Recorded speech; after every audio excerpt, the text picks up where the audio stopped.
Hi, I'm Wayne Tuttle, and welcome to Chasing Legends.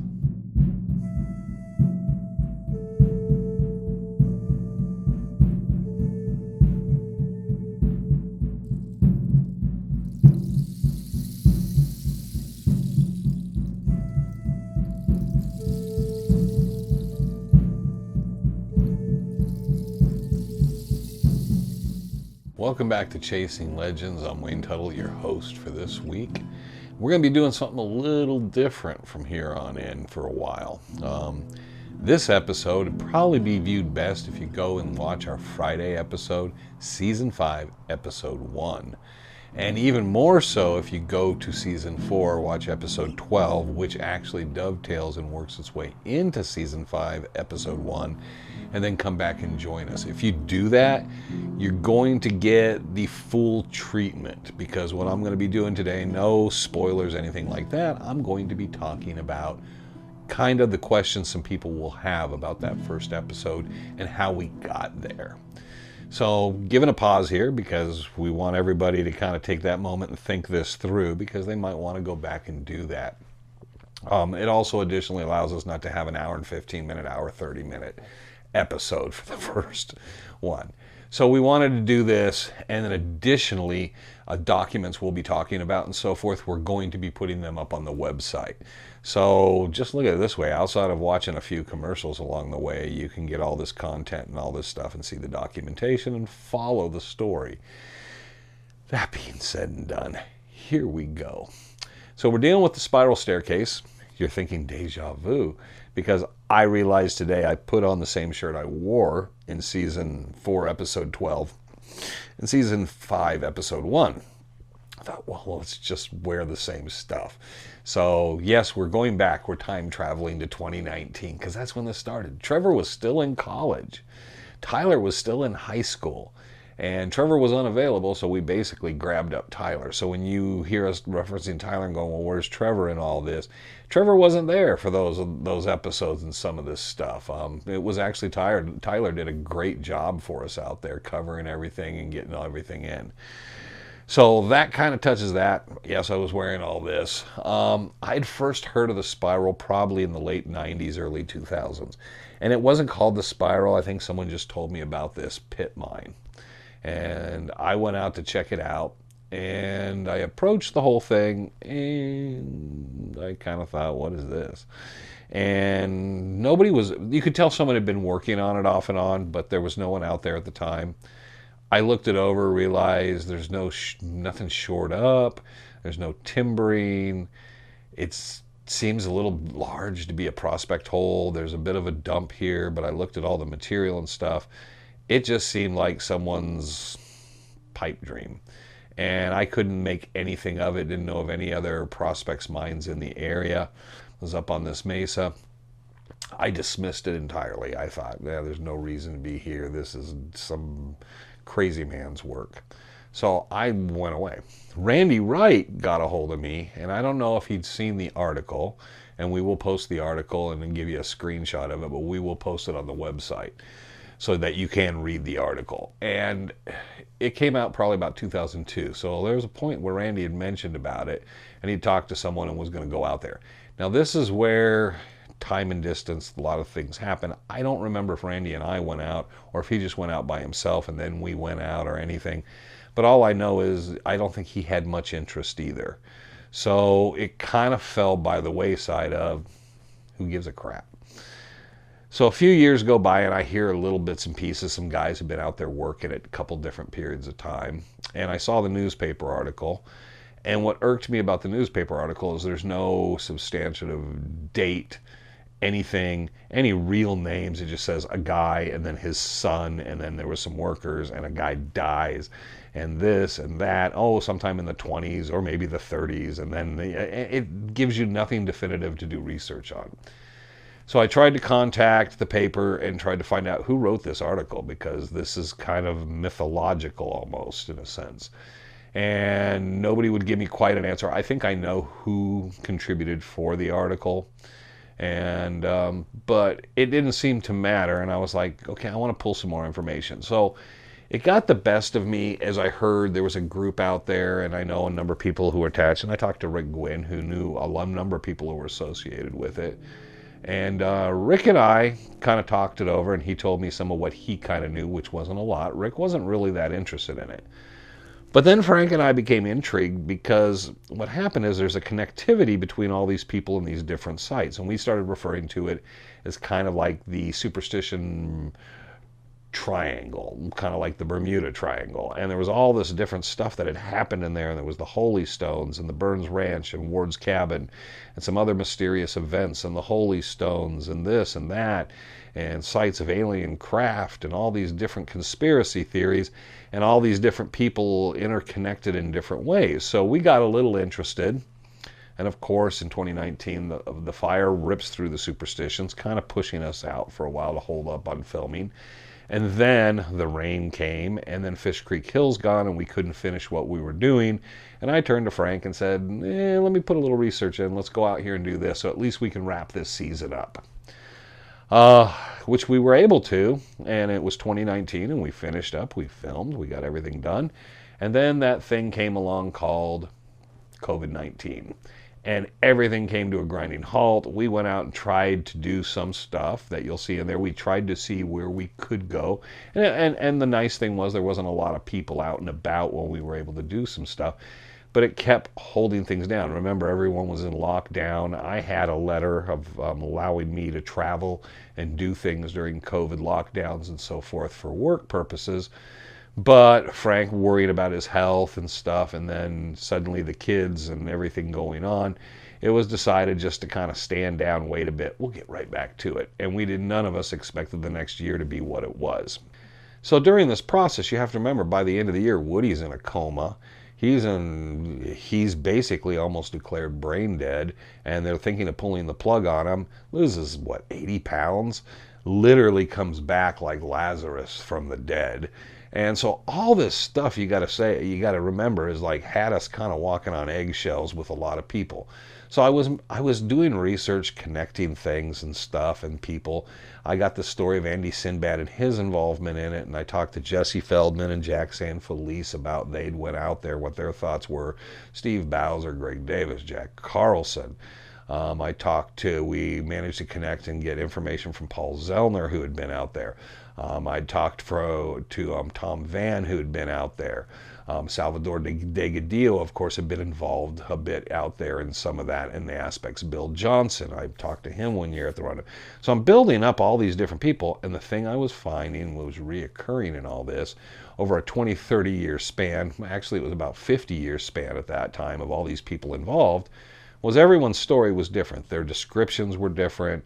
The setup was different. If they drew things, it was all different. And I was really becoming kind of like, I thought the whole thing's a little suspect. Has anyone ever done anything with this? So Frank and I are even more intrigued, because why does everybody have a different story? Then Bob Shoes, who had been out there at the request of Andy Sinbad, Shoes had went out, and Shoes talked to me, and I asked Bob, I said, you went down? He said, yeah, I crawled down to where the tunnel was. He said, that's unstable. He says, you need to stay out, man. He said, that thing is just an absolute, it's a death trap waiting to happen. And I was like, yeah, but what is it? And he said, I don't know, Aztec, Mayan, it could be really old. He says, it's been there, it's fallen apart. He said, I don't even know what to think of it. But he said, it's a hallucination. And that stuck in my head. It's a hallucination. What do you mean by that? So I talked to some other people, and then I started realizing it was a hallucination. Every person involved saw something different. It wasn't they were matrixing or imagining different. They were drawing up things, and it was like, oh, it kind of does a slight incline. Oh, there's drops of 3 to 5 feet every so many feet. There's this. The tunnel's this big. The tunnel's that big. And I thought, wow. And then I asked for photographs. I said, well, someone took some pictures. Give me some pictures. And a few people said they had pictures, but I never saw a single picture of the interior. I wasn't calling people liars. I was just like, okay, this is just puzzling, because there's too many people I know that have been involved. There was a group around 2010 that was out involved in there. They called themselves Double Jack. I think their website, everything's gone. They posted pictures. There are some forums that show some of their pictures. Now, one of two things was happening at this point. Was these guys either thought they could pull the wool over everybody's eyes, and post the pictures and stuff, and we would think they were in the spiral, or they were actually pretty stupid, because there's a place called the Staircase Mine next to Ward's cabin, the Cook cabin, and whether they confused the two or whatnot, their pictures and everything they presented was from the Staircase Mine over there. That's now in the county, or just outside by the county park. And I was like, well, what gives, man? I know that place, and we actually will visit there and show you that and all. But the idea was, everybody was like, it was a mess. So Frank and I wanted to go out, kind of document it. Now, when you go out and you see us kind of do this on camera, one of the things you're going to notice is I have a harness. It has a loop in the back, and there's a light rope on it. And then one of the criticisms, well, you know, Frank even, you can't climb down in there with that. That's a safety harness, and that's a safety line. That's a safety line because my approach was get to that first or second ledge, and I'd need something for assistance to be able to get back out and basically keep me stable and keep some tension on it so I didn't fall forward or anything. That is the purpose of it. And people say, oh, well, but this is my climbing harness. It's much different. As you notice, it has its everything on it for climbing and so forth. I'm trying to look for my hooks and stuff, but it hooks in, and it's completely a different harness. The hook is up in the front of it. I'm not going to put it on and model it for everybody. And you might say, well, that's fine and good, but this is my climbing rope, okay? It's a little thicker, and it's probably somewhere around 150 feet of rope. So everybody's got that misperception of we were trying to follow as much safety protocol. So I was going to wear a false safety harness and have a line to me and wear a hard hat because of what I was intending to do in case there was some sort of mishap or on one of the ladder rungs and so forth. Because I realized looking at it, the people that have worked on it over these years, and pardon what I say here, guys, but you guys didn't have no clue what you were doing, and basically they created a more and more unstable situation. The caveat here for every one of you, someone that gets interested of, oh, maybe I should go out and take a chance and take a look at it. Someone will die in there. It is totally unstable. It's alluvial. It is not what you think it is. It's falling apart. It's falling apart as we speak. It's really, really a dangerous place. And if someone goes out there, gets hurt, or something happens through this before we can document all this and get it in, they will probably shut it down and try to fill it up or blow it shut. And that's a shame because there's a lot of unanswered questions. What are those unanswered questions? Well, one of them is who was out there at what time. And as we've tried to take this apart, and you'll find out, we suspected a lot of different groups. And it's crazy because the Church of the Latter-day Saints, we know, and there was purported some involvement out there. Salvador alluded to this in a video. And then we realized, well, what about the Masons? They would have been interested in this stuff and some of this type of history stuff. Now, you got to remember, with the Latter-day Saints, at that time, they believed the lost tribes of Israel, and that the Aztecs or Mayans were part of that. And there was that hieroglyphic stone that has been supposedly taken out of there by a group, a gentleman by the name of James LeSueur. We will do an episode covering all that. But the idea was, well, maybe they were involved and found something. This also coincides when they first built the temple here in Phoenix, so we thought that might have been a big part of it. So we investigated that. The Masons element, we just wanted to cover ground. There were people, because of Bob Ward and a number of people, and Rick Gwynn fed me, that a lot of these guys were really interested in the Templars, and they showed me a lot of stuff that they felt was symbolic to going back to the Templars. And I was like, that just seems crazy. The Templars, and what is this? Frank believes that they dug the mine from the inside out. Part of this is we discussed origination stories. The Navajo and Hopi origination stories are the people were in the ground and came out for I think it's the fourth age now, the fourth world. And we talked about it and a little of that, and I understand because Bob Schuss even believed this could be Aztec and Mayan, and there's a lot of people purported a lot of elements about it. Frank believes that they had their tunnels under their pyramids and stuff. It all was kind of like, I wasn't sure what to believe. My thought was that at one time the spiral came to the surface, there was something built at the top, and that monument was taken away, and now you can't see where it was at the top, and then later they tunneled. We've never been able to kind of figure out the whole thing of the displacement of the earth at all. Now you might be saying, that's a great show, because that's literally Oak Island for real, all the way around. Problem is I delivered that with 3-4 pages, and we might post that eventually if I can find it. I had 3-4 page thing of just bullet points of all the things to do there and the people and what they found and the discrepancies and some of the issues with it of why it's possibly something very real, very cool. And I gave it to Prometheus when we did Beyond Oak Island. They were very interested.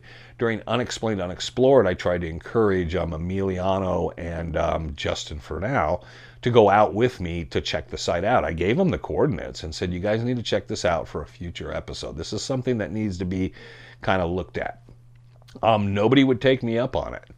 So I just finally, Frank and I were doing it, and I was like, okay, we're just going to keep working on this because this is a very cool site.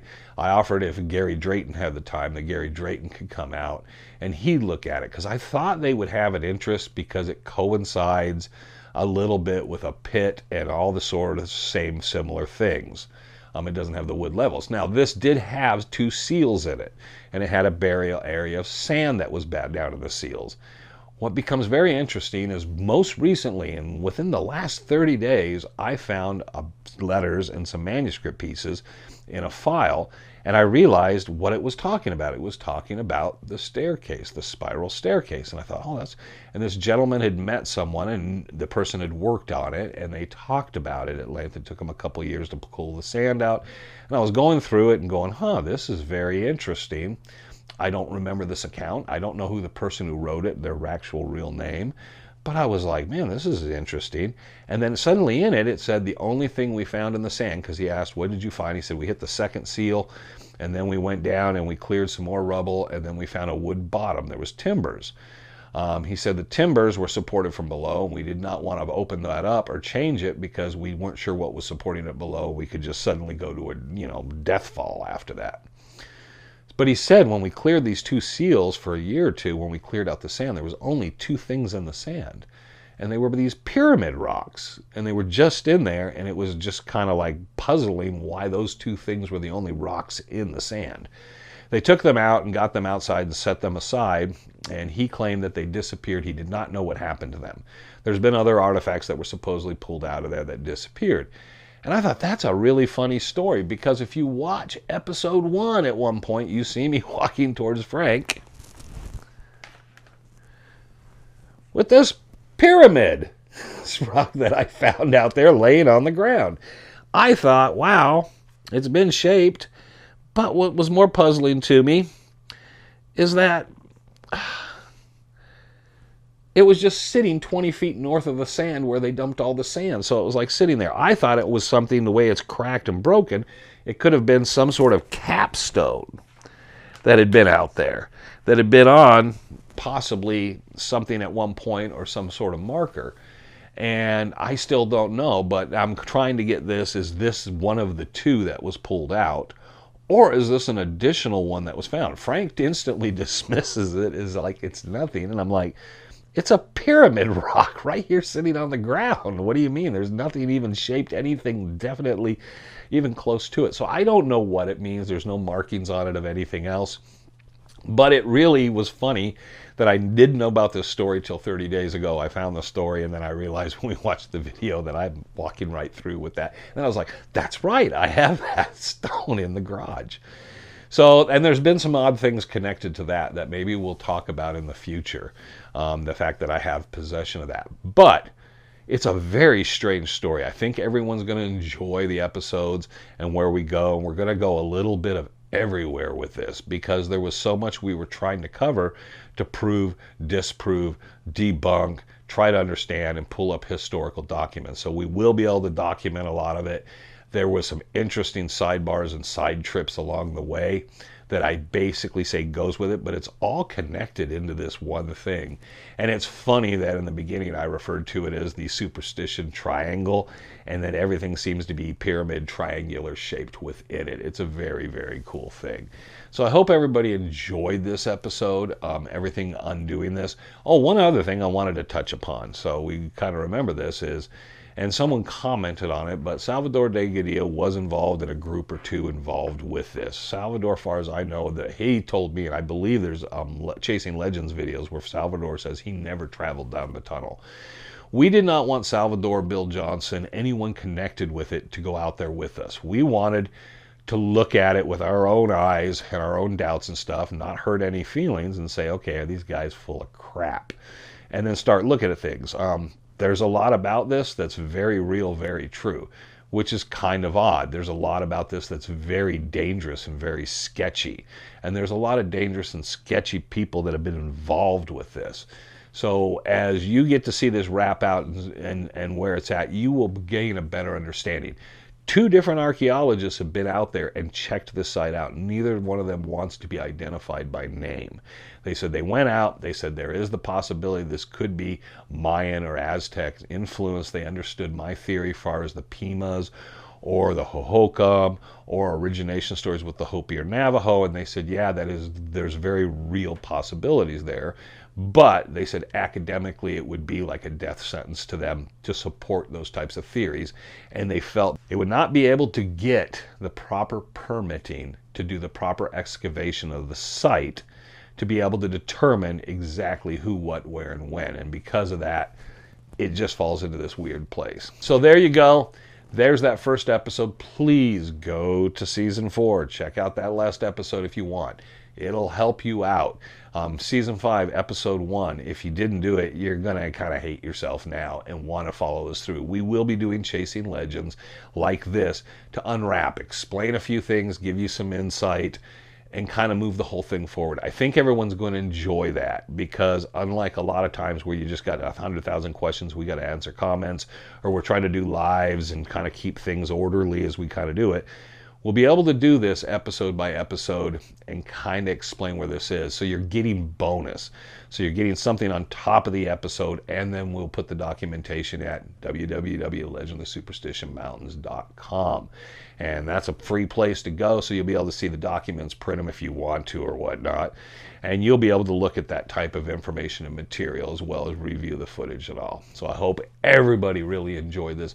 I certainly did, and I kind of like this because for a change with all this, I'm really going back in time getting to see all this. And by the way, just one last thing so everybody understands. Frank says I weigh twice as much as he does, and he weighs 160 pounds, which would mean I weighed 320 pounds. I'm not anywhere near even anywhere remotely close to that. And we won't even get into that, but that just one of 2 things. Either Frank can't judge weight, or Frank can't do math. So we will all keep that in mind here moving forward. The things you catch sometimes and the things people sometimes say. So Frank, if I weigh twice as much as Frank weighs far more than 160 pounds, but I don't even think he's anywhere accurate. An exaggeration on my good friend's part. Thanks, Frank. Yeah, 320 pounds. Anyhow, that being said and done, thank you very much for joining us. And remember always, I'm Wayne Tuttle, you're not. And this was Chasing Legends.